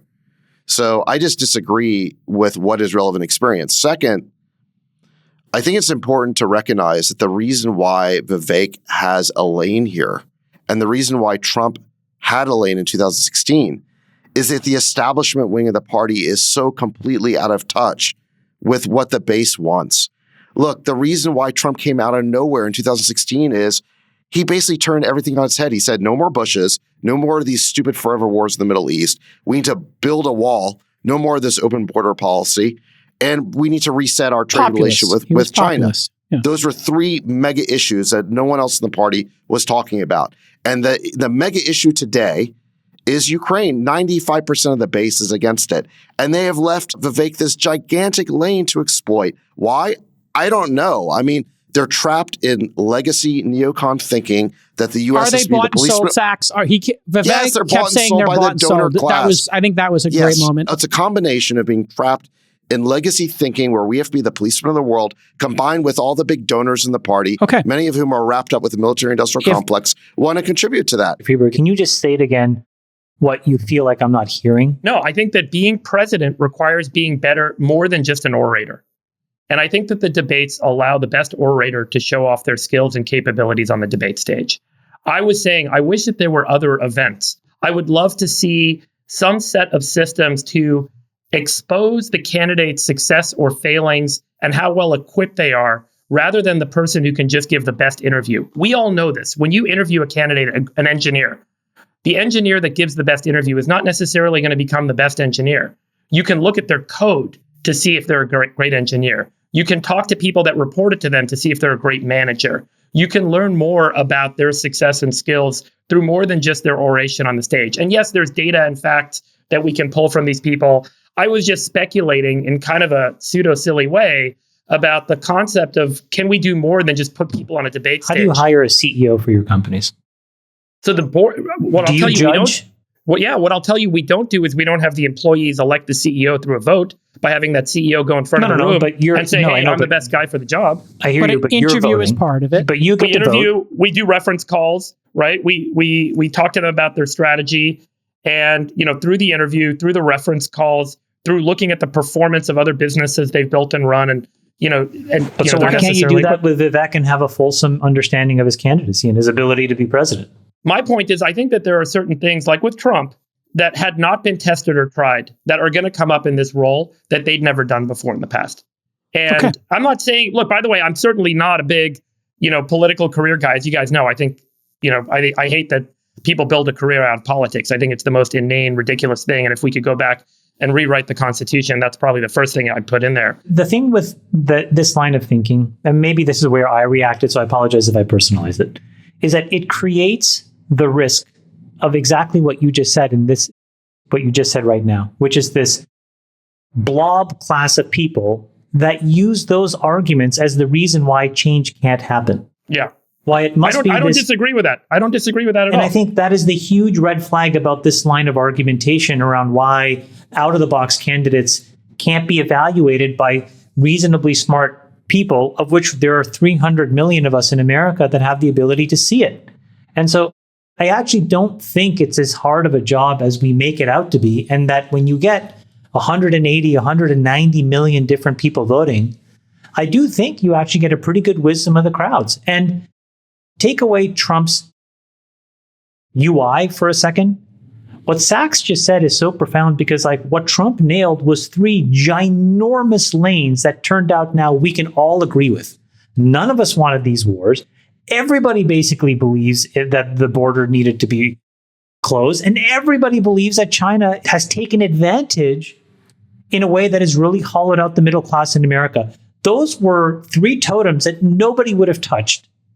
And if we had allowed this whole thing of like, oh, Trump doesn't have this, Trump doesn't have that, he just gives cute nicknames to his adversaries, we would have missed that he actually had enough executive function to nail the 3 biggest themes of our current lifetime. Okay. I think that's fair. I guess my commentary can just be reduced down to the debate stage and saying who won and who should be is different than who should be president necessarily. I think looking at the broader context of what folks have done. Good job. But the presidential candidacy is much more than just these debates. Okay. Yes. There's a lot of other things going on. If we're judging people just based on how well they talk and how quick on their feet they are, Christie is a great talker. Okay, he's a media trained talker. But guess what? He got booed. That was the low point of the debate. The low point of the debate for me was that he, I thought, took a kind of like a low-key racist jab at Vivek when he was like... Let me read it. The last person in one of these debates who stood in the middle of the stage and said, "What's a skinny guy with an odd last name doing up here?" was Barack Obama. I'm afraid we're dealing with the same type of amateur standing on the stage tonight. You felt it was a little... No, not that. It's when he called Vivek like ChatGPT. Oh, okay. Essentially I've had enough already of a guy who sounds like ChatGPT standing up here's here. like this Indian tech worker. And I thought, hey, man, that's what you read into it? That's interesting. I thought he was just saying he sounded... As a South Asian tech worker, that is what I read. I didn't read that into it. I read that he was very like robotic and formulaic or something. But how did you read it as the palest white guy on the panel? There was something almost personal about the way that both Christie and Pence seemed to react to Vivek. It was almost like, who are you young whippersnapper, to be on the stage with me? Especially Pence. I've been the vice president. Who are you? And almost Pence a was resentment. dismissive. Here's what his quotes were. Dismissive. And I think there was a resentment that even before this debate, Vivek was rising in the polls and those guys were going nowhere. Let me explain it to you. And again, it's not just Vivek. oratorical skill, it's the substance of the issues and where he's willing to go that these other candidates are not. Here are the quotes to respond to. Let me explain it to you, Vivek. I'll go slower this time. Now is not the time for on-the-job training, and we don't need to bring in a rookie. All of this dismissive stuff from Pence to Vivek got some applause because, conflict and confrontation gets applause by these lunatics in the audience who were like, it was like a Well, WWE you also get an match. allocation of seats for your own team. So yeah, Look, so I mean, it was the only cheering. I don't know if it reason matters. why Pence was VP is because a rookie got elected president. Yeah, it's a good insight. Yeah, that was very weird. I thought the thing that was very interesting, listen, not to make it all about Trump, but he was the quote unquote elephant that was not in the room, was the undying support for Pence. You had everybody say Pence did the right thing on January 6th. What was your takeaway from that, Sachs? Because there was a mix of boos and cheers for Christie when he kind of said, like, we need somebody who doesn't behave this way. It's unbecoming of the presidency, referring to Trump. So what was your take on, is the Republican Party and this audience trying to move past Trump, given all these indictments? I'm going to leave the Trump Stockholm syndrome and Trump derangement syndrome out of this, just objectively. Yeah. Well, what did you think of that? Yeah. I thought DeSantis had the best response, which is, listen, if we spend our time relitigating January 6th and looking in the rearview mirror, we're going to lose to Joe Biden. This is exactly the conversation and the debate that Democrats want us to be having. I think that's just factually true, that if the Republican Party spends its time debating January 6th, that's playing into Biden's hands. So you don't think Trump can necessarily beat Biden, that these other candidates have a better chance of beating Biden? Is that what you No, I believe? didn't say that. No, I just I'm said asking. that It's a question. focusing on relitigating January 6th is not only is it a waste of time, it's just a loser for Republicans. And by the way, it's Trump's worst quality to keep hearkening back to the last election. Even I think his fans and supporters don't want to hear that. Who has a better chance of winning? Some pairing of these candidates, Sachs, or Trump and one of these candidates versus Biden? Heads up, does something like DeSantis Vivek or Haley and Vivek, pick your combination here, have a better chance versus Biden than Trump plus one of these? I think it's tough to say, but I do think that Trump has really high negatives. And in order for him to win the presidency, he's got to flip something like 2 or 3 out of 5 states, like swing states that voted against him last time. And I do think that this is one of the stronger arguments that DeSantis makes is that, I could deliver those states, whereas Trump may not. So I think there is an electability argument for DeSantis. Okay. And so Friedberg, hearing all this. By the way, I'm not saying that that's what's going to happen, but I do think we know that Trump does have very high negatives, and he's going to have to flip some states that he lost before. He's going to have a lot of Democrats and women come out to vote against him. He supercharges the base in the way Hillary charged the other way. Can I say one other thing about DeSantis' performance in that debate? So I know that he doesn't stand out in the way that Vivek or some of these other candidates do because he didn't deliver any zingers. And also, he wasn't the brunt of attack. I think we all thought that maybe there'd be a lot more incoming for him, and the incoming really went for Vivek. But I think that he had a strategy in that debate. This is my interpretation. It's not based on go ahead. Any insider knowledge or anything like that, which was the way he answered questions was, I think, to be broadly acceptable to all the different factions in the GOP. So like I mentioned, there's kind of the MAGA faction, there's the neocon faction, and there's the religious right faction. And his answers may not have been the ones that were most loved by any of those factions, but I also think that none of his answers disqualified himself with any of those factions, which is kind of hard to do given how much they're at each other's throats. So, Sachs, if this was a poker tournament and this was the final table, would you say the strategy for DeSantis was, hey, listen, I'm going to let these other guys shoot it out. I'm just going to sit on my big chip stack here. I'm in second place.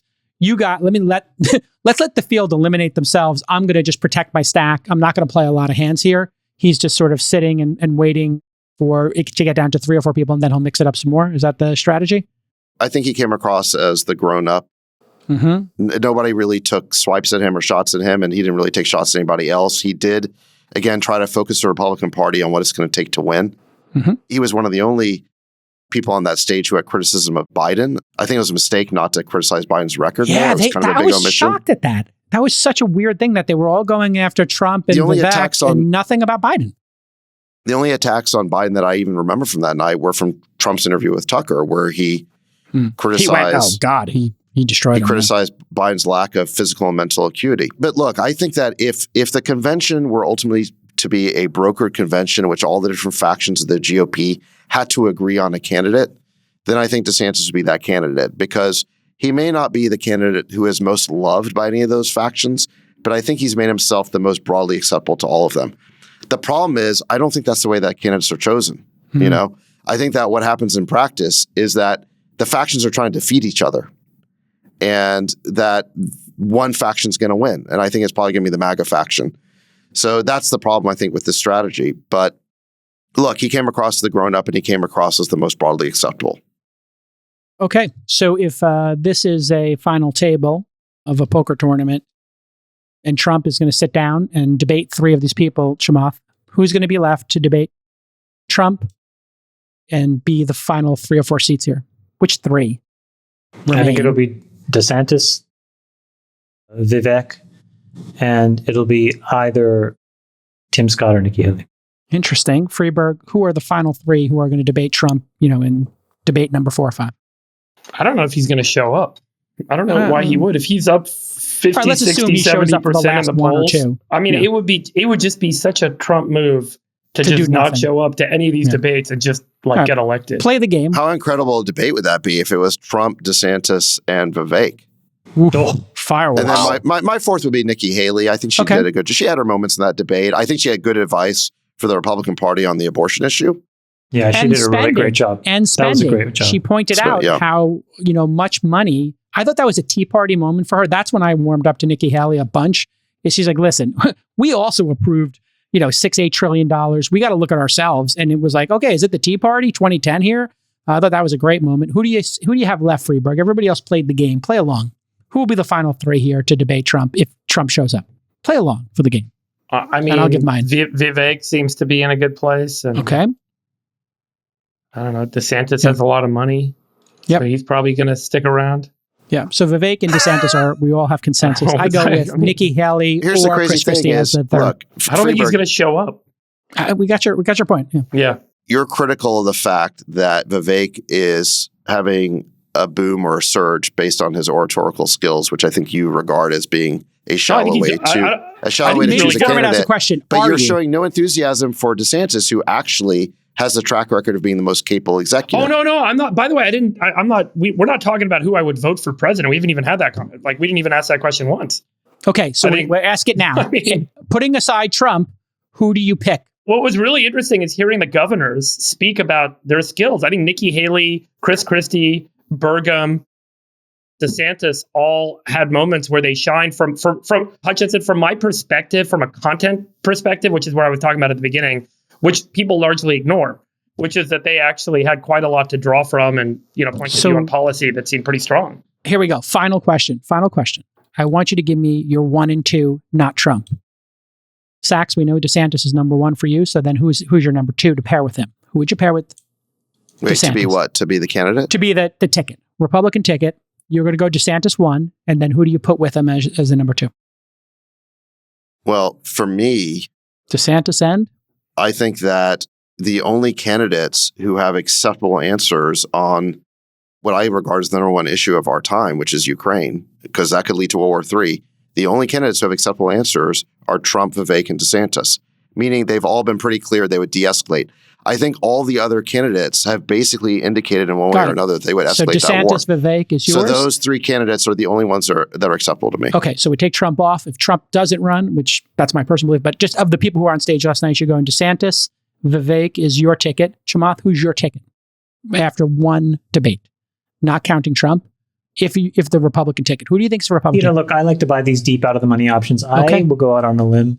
I think that Vivek has a really good chance of winning this Republican nomination. That's what I saw. Wow. I saw outright against Trump.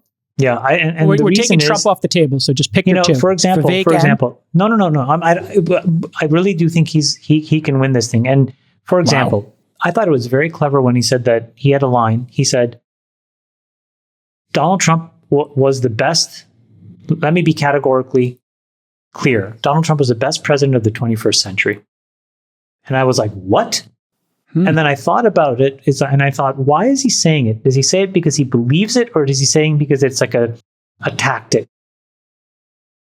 And there's probably bits of both. Yep.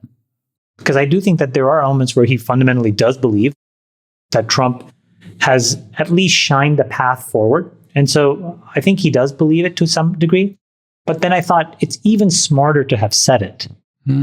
And again, this is where I go back to, I'm not sure that that's oratory skills versus like understanding, game theory. Strategy. And strategy and being a strategic thinker and trying to win. I thought that was a very smart thing to have said. And all along that evening, I thought that he did the best job of preserving optionality for the Trump base to say, you know what? Vivek is all of the positive features of Trump without some of the negatives. So let's just clean up the ticket and let's go. And I think who's that your there's number still, 2? again, there's a long way of for course. that to happen. I like the call. But I would buy that deep out of the money option. And who's your number 2 then? We're going 1-2 here, 1-2. Either as to pair with Vivek or your number 2 choice in terms of No, then if Vivek doesn't figure out a way to slipstream past Trump, then Trump will win the nomination. Okay, taking Trump out of the rest, who's your number 2? We're trying to get it. Okay, great. Fascinating to see this happening. I agree with a lot of what Chamath said. Yeah. I think Vivek is positioning himself to be the backup candidate for the MAGA wing. Yep, absolutely. And he's doing it by never attacking Trump and by complimenting him. By the way, saying that Trump was the best president of the 21st century, there's only been 3. It was George W. Bush, Obama, and then Trump, right? Oh, sorry, Biden. Sorry, Biden. So there's been 4. George W. Bush was one of the worst presidents in American history. Yeah, so it's either He gives all Obama the or forever Trump. wars. Obama or Obviously, a Republican candidate is not going to think highly of Obama or Biden. Yeah. So it kind of narrows it down, doesn't it? Yeah, what was Yeah, an no, I important just statement. meant the intelligence of actually saying the Yeah. words. Yes, That's all I meant. strategically You know? brilliant. I agree. Sachs, what do you think about Vivek's unpopular statement? And I'd like to hear whether it's unpopular with the base, but it was certainly unpopular in the room last night, that the climate change agenda is a hoax, which drew a lot of boos. That was weird. Is that yeah. is that a lightning bolt kind of thing to say? Why would he say that? And what's the strategy It's there? like Trump saying he loves coal. And he loves coal miners. It's just It pandering. felt to me a little bit like he was trying Pandering, to say strategic. the agenda is a hoax, meaning like all the ESG stuff is nonsense. Exactly. But it comes across as him saying climate change isn't real and he's got to now deal with He the believes repercussions in of saying climate that. change. It's strategic. I think it's. But I don't think you know what he believes, J. Cal. But Yeah, his follow-up comment around that was he said that it is an economic yoke on our country because the combination of subsidies and the lack of expansion of carbon is what's holding back the country economically. So that's how, I think I remember him tying these two things together. So that's probably where the statement No came from. intelligent person doesn't believe that the planet's not heating up. Come on. And that it's not better to go to renewables. That's just, how do you know? Have you looked at the science, J. Cal? of course I have. Yes, it's Yeah, massive you've gone consensus. deep on the science.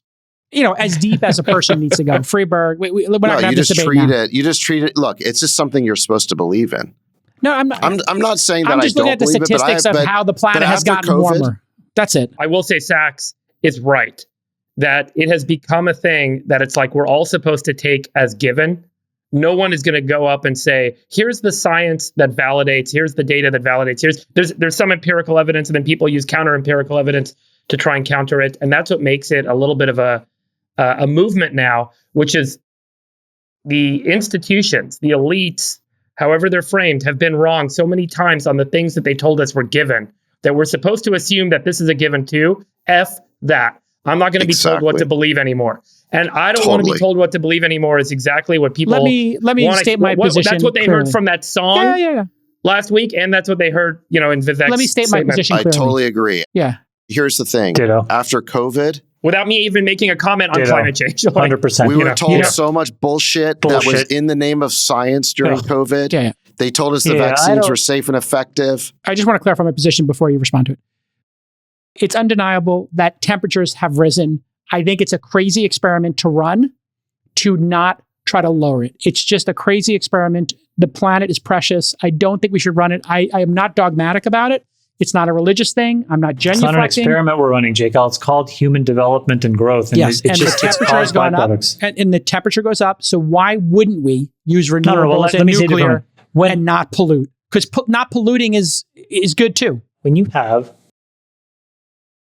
self-proclaimed scientific experts and or 16-year-old girls shaming everybody with pretty flimsy data, there was a while where everybody just said, "Ma, they must be right," and COVID exposed the hoax, and so now we're a lot less prone to believe these self-proclaimed intellectuals and their jargon and their nonsense. So ask me, how much money have I invested in climate change with all that data? 0. Ask me how much money I've invested in technologies that will benefit climate change as a byproduct of national security. Hundreds of millions of dollars. Yes. And the reason I give you that example is that for me, that framing was just such a turnoff because I couldn't buy into it. Yeah, there are multiple reasons. But then the more pragmatic, realistic framing, which allowed us to actually say, maybe you're right, but maybe you're wrong, but let's not even debate the issue. Let's just go and make sure we're not dependent on another country and fighting endless wars. That got me off my ass to do stuff. And I think there's a lot of people in America that are in that second category. They don't want emotionally riddled dogma to drive their life and how they're forced to make decisions. You can come up with 3 or 4 really good reasons to not keep burning fossil fuels. They're dirty, they're pollutants. There are better options that are more sustainable, that are more cost effective. It's more cost effective to put solar in than to burn coal or build a new coal plant. So Jacob, there's economic reasons. And then there's, of course, hold on, let me finish. Those points. Yeah, no, what we're saying is we're not automatically going to trust I am not automatically trusting. I'm taking the body of evidence. Research. I'm not blindly trusting anybody. I'm taking the body of evidence and saying that entire body of evidence, geopolitical. I don't believe you've really looked at the evidence. I don't believe you've gone deep on this issue. Okay, anyway. I haven't gone deep on this issue. That's all I'm saying. I'm not in a position to agree or disagree with you. Listen to what I'm saying. If you listen, as opposed to telling me what I think, and you listen to what I'm telling you, there are many reasons to pursue sustainable energy, clean energy, and geopolitics is one of them. And, polluting the environment is one of them. And temperatures rising, if that indeed results in damages to the oceans and weather patterns. There are 5 or 6 great reasons to stop burning coal and stop burning oil. Look at these 2 climate whitewashers we're living in this moment. People were so convinced they just needed to roil the country around the hurricane hitting California. And by the time it landed, it was a storm. There was rain in Los Angeles. I asked people here when I got here, I said, how is this a hurricane? They're like, it wasn't a hurricane. And in fact, the news were so tilted about it, they had to call it could have been a hurricane. Yeah, but it was just a storm. Ratings. Second is this thing in Maui, it turns out Michael Schellenberger has done some pretty good work on this, is exposing that a lot of the reason these fires may have started was because of this radical climate agenda that caused the utility to not invest in the protective measures they should have around power lines. That is crazy, Jason. Oh, yeah. I'm not defending what happened in Maui. It's obviously incompetence. We should be bearing... We have the same issue in California, which is wind. Is dogmatic belief. There's a consequence. I'm not a dogmatic believer. No, I'm not saying you are. I'm just trying to make... Yeah. I'm not saying you are. I'm trying to make this point. When people dogmatically believe bodies of evidence that they themselves don't interrogate fully, it may lead them to conclusions and then actions that you are now seeing have measurable human consequences. If you look at PG&E in California, it's riddled with these issues. Yeah, they shut our power off because they're afraid that wind is going to blow down power lines and start fires. Yeah, I mean, and we just need to bury them. So I think that it would be great to not debate the climate issue, put a pin in it, and instead just say, we all want our kids to be able to have clean air around us. Yes. We want clean water to drink. Yes. And we want to make sure that we have the resources to be productive as human beings without having to send our kids to war or without putting the country in danger. 100%, which is exactly my point. There are so many reasons to take this seriously and move to renewables and nuclear. All right, listen, this has been an insanely great episode. Hey, let me just get one person's comments. So here's your red meat for Sachs here. It sounds like there was the coup 60 days later. The guy who was running the coup in Russia had a little accident. It's so random. Maybe your thoughts, Sachs. You're talking about Prigozhin? Yeah, I mean, he had some mechanical difficulties on his PJ. I don't know what happened. Is he not sending that citation in for maintenance? What happened? They had a bad engine or something? I mean, it's so random. Poor guy. The latest reporting from the New York Times this morning is that Prigozhin's plane was not shot down, but rather they believe there was an explosive device on it. Oh, okay. So we don't know. We don't know exactly who planted it. I figured it was a bird strike, something random, like a bird strike. No, yeah. Not a somebody bird strike. took him out. Somebody took him off the board. Really? Oh, it must have been Ukraine, right? That's who you were putting it on. It's Ukraine. No, I mean, I think it's probably pretty obvious who did it, although we won't know for sure. Say the name. Say the name. Listen, I think that it was Putin. Allegedly. That's what you always say whenever Hunter Biden's accused of doing something. You always have to insert allegedly. There was a little cocaine and maybe some bribes. I think this resolves the question of who came out on top during that mutiny.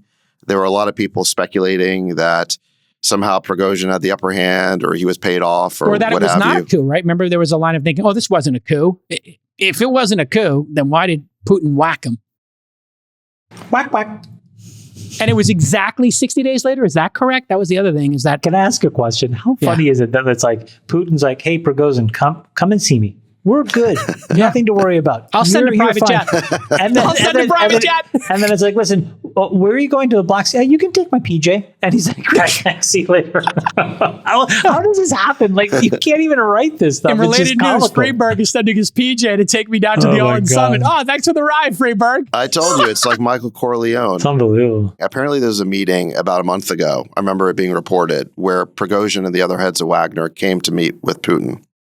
And the deal that Putin supposedly offered was that Wagner could stay together, but they had to report to the Russian military. And the Wagner commanders were on board with it, but one person objected, and that was Prigozhin. Oh. So it's a little bit like, remember that the meeting between Michael Corleone and Mo Green in Vegas? Mo Green, yeah, exactly. Where, Michael's like, think of a price, and Mo Green's like, you don't buy me out, I buy you out. Exactly. Yeah, that kind of reaction. Yep.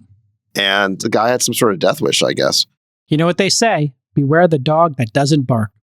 Putin said nothing for the last 2 months. He was like, yeah, it's all good. Nothing out of the Putin camp. And then boom. Putin is a murderous lunatic who must be stopped and contained. Well, I think we all this is agree. the opposite of being a lunatic. I think this is somebody who is very cold and calculating. Okay, yeah. Murderous, calculated sociopath. He figured out how to diffuse a mutiny. I don't think it was a full-on coup, but a mutiny that would have been very disruptive to his front line if he had basically tried to violently suppress it.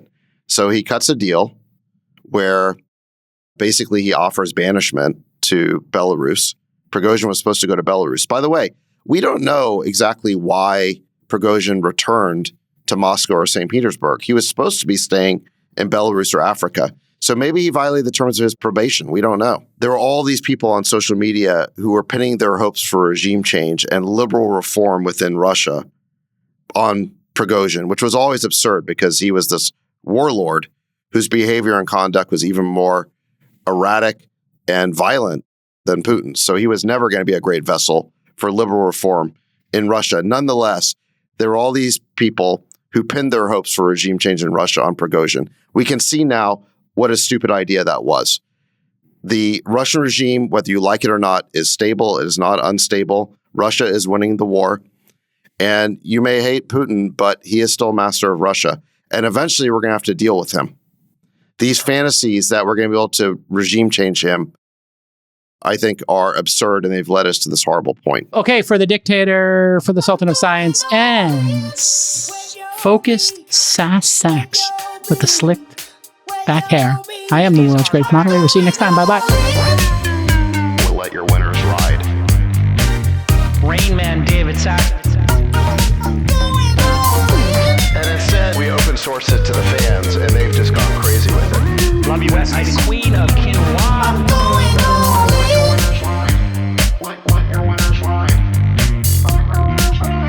Besties are back. Gold 13.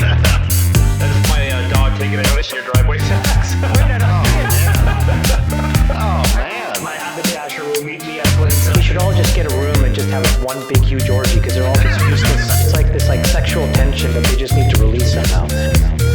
Wet your beak. Wet your beak. Beak. That's gonna be we need to get merch. Besties are I'm back. going all in.